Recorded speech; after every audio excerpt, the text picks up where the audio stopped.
I can tell you, because I've been fortunate enough to sit in the room, that one of the things we talk about is, no matter how big the name, no matter how big the stage, what did this person do to enrich the sports landscape in Texas, because it is the Texas Sports Hall of Fame. Well, our next inductee has literally contributed his life's work to the state of Texas. Watch this.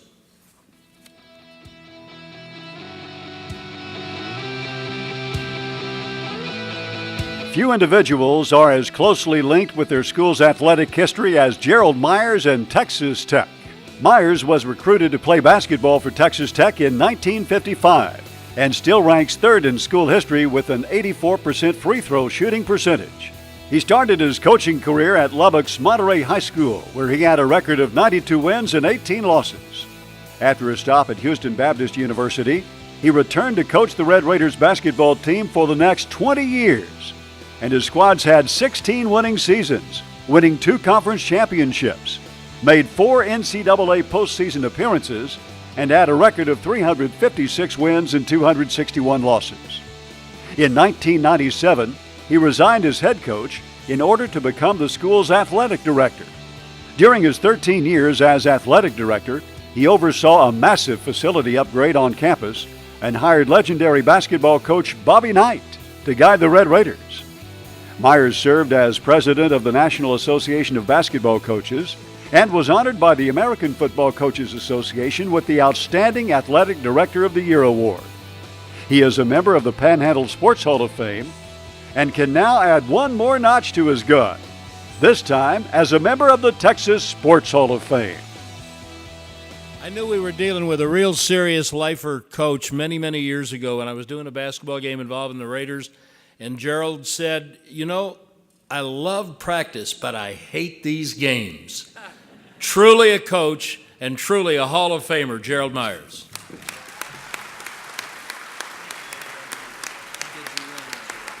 So glad you're in the hall, my friend. Good to see you, partner. Thank you.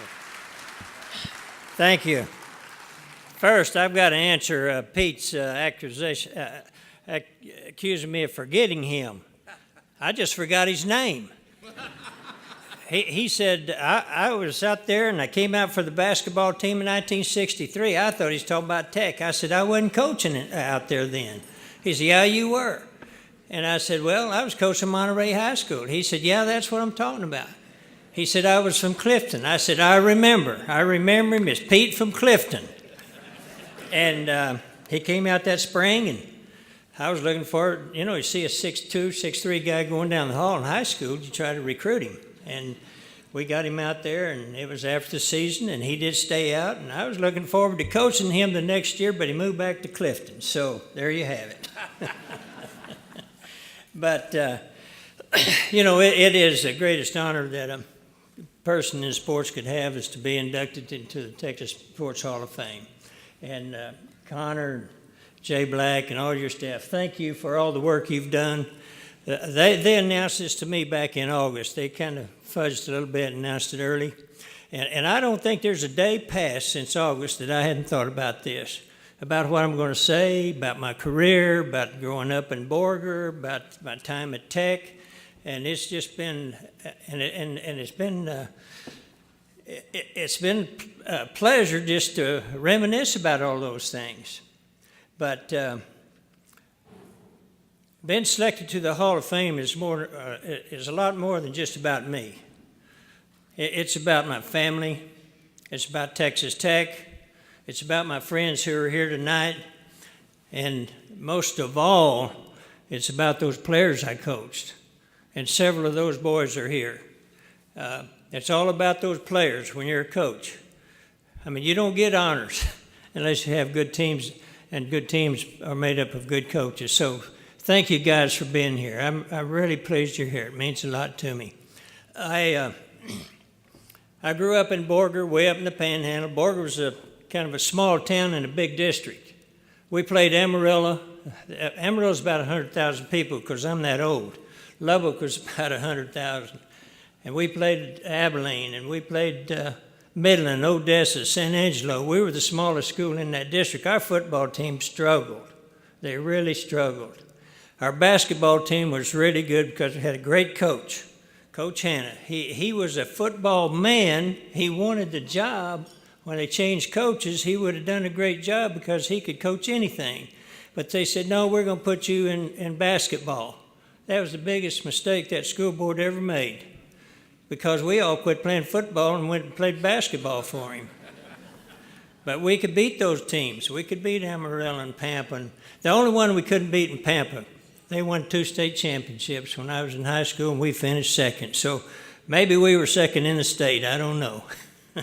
But anyway, that experience in Borger allowed me to have a scholarship to go to Texas Tech. And I played for another great coach at Texas Tech in Polk Robinson. And as somebody mentioned, one of their coaches should be in the Hall of Fame. Polk Robinson certainly qualifies. He was a guy that did so many. In fact, I've kind of followed his pattern. He was a player at Tech, he was a coach, and then the athletic director. And just a great coach. He was a lot different from my high school coach. Coach Robinson was a guy at the college level. He didn't spend a lot of time on skill development or fundamentals. He was more into the mental part of the game, mental toughness, being prepared mentally. He knew how to get teams ready to play. When I was a sophomore, we went down and played SMU when they had Jim Krebs and that great team. They beat us 103-60. And when they got up to about 95, Coach called timeout and he said, let's stall the ball, because it was embarrassing for somebody to score 100 on you. And so we stalled the ball, and they still scored 100. They came back to Lubbock that was in November. They came back to Lubbock in January. Coach put together a game plan, and we beat them by 1. Anyway, I had 2 great coaches as far as mentors for my coaching career. I wanted to be a coach since I was about 6th grade. I mentioned, when the other candidates mentioned, that's all they wanted to do. That's what I was going to be as a coach. I lived up in Borger, little oil field town. We lived in a oil field shack over by the railroad tracks. We didn't live across the tracks, we just lived by the tracks. But I went to Tech and played for Coach Robinson, and it was a great time in the mid to late 60s to be a basketball player at Texas Tech. Number one, we just got voted into the Southwest Conference. And our fans and our alumni and the whole Texas Tech nation were so excited that we were in the Southwest Conference. We had a new arena, a 10,000-seat arena. I'd been playing in that little high school gym that held about 1,500. And that was as good a basketball arena as there was in 1956. And then, number 3, we had the best, the most enthusiastic, and I would question maybe the most unsportsmanlike fans in the Southwest Conference. And it made us pretty tough to beat. And, you know, the people in Lubbock at that particular time, they were so excited about the Southwest Conference, they put us on a pedestal, literally. We were kind of celebrities in that town. Coach Robinson was a celebrity. The student body, I don't know whether this ever happened or not, but the student body collected enough money, $4,700, and bought him a new DeSoto. But from there, I have been so fortunate in the jobs, and all my jobs except one has been one long job at Texas Tech. I got out of high school, Tech, graduated, and I met my lovely wife, and we got married that summer. And I'm going to introduce her in a minute, but I went to Monterey High School, a big school, a new school, only 2 years old. We had good teams, won a lot of games, went to state tournament a couple of times, and it gave me the opportunity to go to Houston Baptist College. Houston Baptist was only 2 years old. And I took over a team that was 20-6, 6-20. Not 20 wins, 20 losses. We had 8 scholarships divided into about 26 players, so you can imagine we didn't have a lot. And Houston Baptist wasn't at a point, I really couldn't recruit any really good players in Houston. Now, I was there from 67 to 70. And so I decided to go to Louisiana and Mississippi and get me some athletes and some players, because the South was not integrated. And in the late 60s, some of you remember, boy, there was a lot of civil strife and racial tensions, and a lot of things happened. Martin Luther King was murdered. I was down in the 5th Ward in Houston trying to recruit a boy the day that happened. But I went to Mississippi, and I started going to those country schools. And I encountered some really confrontational situations in recruiting in Louisiana, Mississippi. I didn't know what prejudice was. I had an idea, but I really didn't know. One of my players, I was taking him home for Christmas. We left Houston about 1 o'clock. We drove all night. We got to Jonesboro, Louisiana. And we went in and sat down. This old guy, and I'm a lot older now than he was then, but he was old.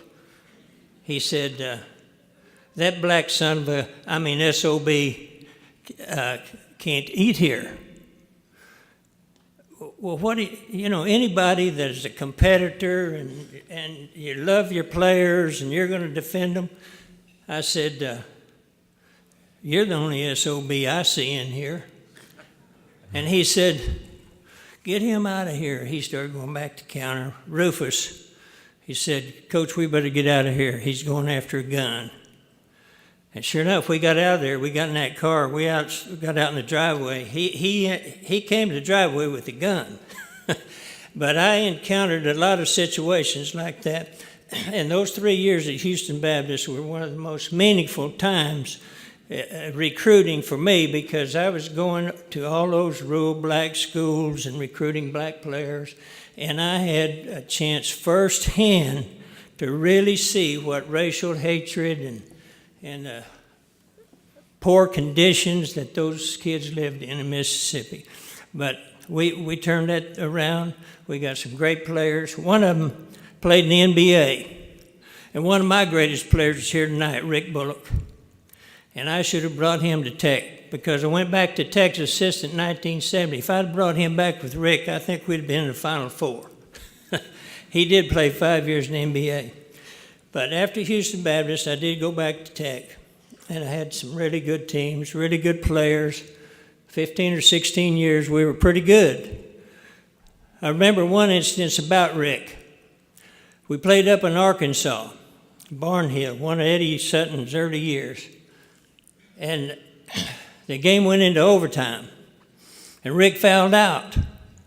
And boy, those Arkansas fans, they got after him. They throwing stuff on the floor at him. They were jeering him. Anyway, we got him off the court, and they beat us in overtime. Later in the year, we were playing in the Southwest Conference tournament, first Southwest Conference postseason tournament. And so we're playing Arkansas in the consolation game. I said, Rick, how you feel? You feel rested? You feel good? He said, Coach, I'll be ready. He scored 44 points and got 19 rebounds. So I don't need to tell you who won that. But coaching at Tech was a great experience, a great time. I loved every minute. The three positions I held at Tech as a player, coach, and athletic director, I enjoyed all three of those at that particular time in my life and at my age. So I became the athletic director in I went over to the athletic department as associate athletic director in 91, and Bob Bockrath, you probably don't know Bob. Let me have a little water. But he came in 93, and he revamped that whole athletic department. He organized it. He had different departments. He was a great administrator. We had staff meetings. We have lines of communication. And in '96, he went to Alabama. That was his dream job. It turned out to be his nightmare because he didn't last long in Alabama. He was from Ohio. I think they looked at him as kind of a Yankee guy. But I learned to be an athletic director under Bob. But when I started, he assigned me to help Janine McCaney. And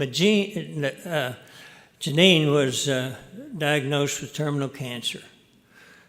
So I jumped in there and I did everything I could to help her. And her job as senior woman administrator was all the women's sports. And so I was helping all of our women's sports: basketball, soccer, softball, cross country, and track, all of those sports. I was the game manager. I helped them schedule. I did everything I could. One thing about working with those women, I learned they appreciated the help. You know, guys don't want anybody helping them. They think they know it all. Those little egos get in the way. Well, Bob left and went to Alabama, and I became the interim athletic director. And my chances of getting that job were slim and none. But because I was so close to those women's sports, they really supported me, and they were a big difference in me being named the athletic director about 4 months later. And I've been a big advocate of women's sports for a long time. And I always liked women's sports even before then, but that solidified it.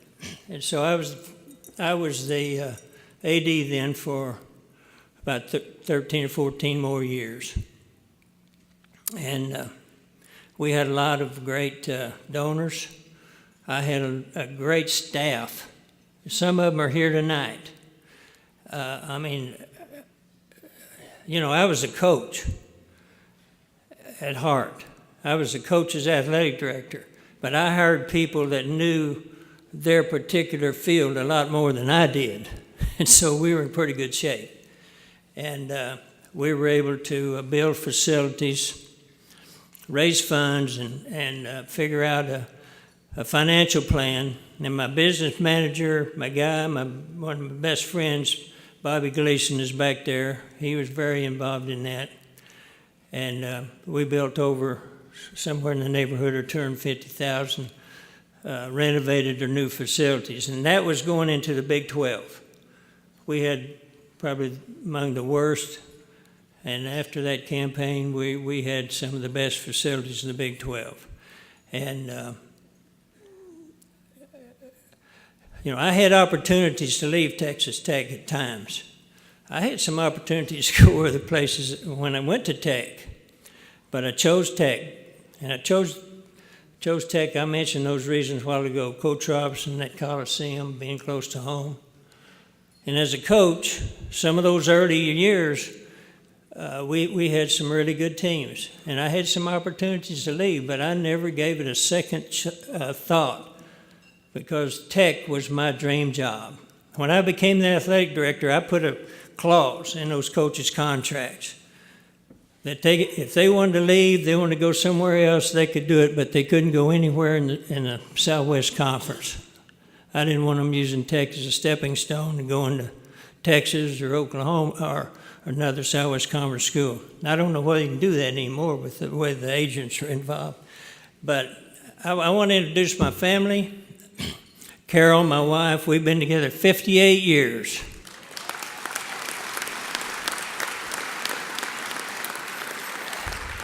She was a Tech beauty. I saw her walking down the street when I was a junior. She was a lowly freshman. And I was with a guy that happened to know her. I said, "Get me a date with her." "Can you get me a date with her?" He did. It was a blind date for her, but not for me. And she's been great. She's a great coach's wife. She's a great athletic director's wife. She's one of the smartest people and the most creative person I've ever known. She's sitting down here. Love you, babe.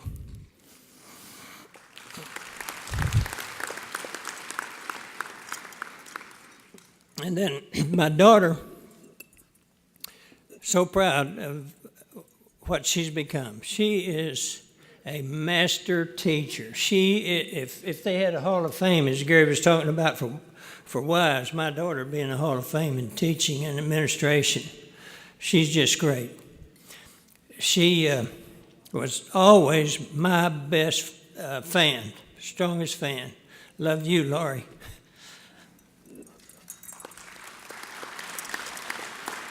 And then I'm proud of my son-in-law, Todd. He's a successful banker in Lubbock. Here he is, Todd McKee. And the two grandsons that are really the stars of our family, the boys we think the world of. Matthew is 2 years out of graduating from the Tech Law School, a young practicing attorney in Lubbock. And Connor will graduate with an accounting degree in May. And there are other people here tonight from Texas Tech and some of my friends. Thank you for being here. I know Craig Wells and Judy Henry and Bobby Gleason are all my staff. Thank all of you for being here. Those are three outstanding people. And for you players, thank you for being here. We had some good teams. Those guys here tonight, they played on championship teams. They were champions then, and they'd be champions today. And I'm even more proud of what they've done since they've left Tech. They've been good, solid citizens, good people. So thank you to the Hall of Fame. It's the greatest honor that an athlete or a coach could have, and we appreciate it very much.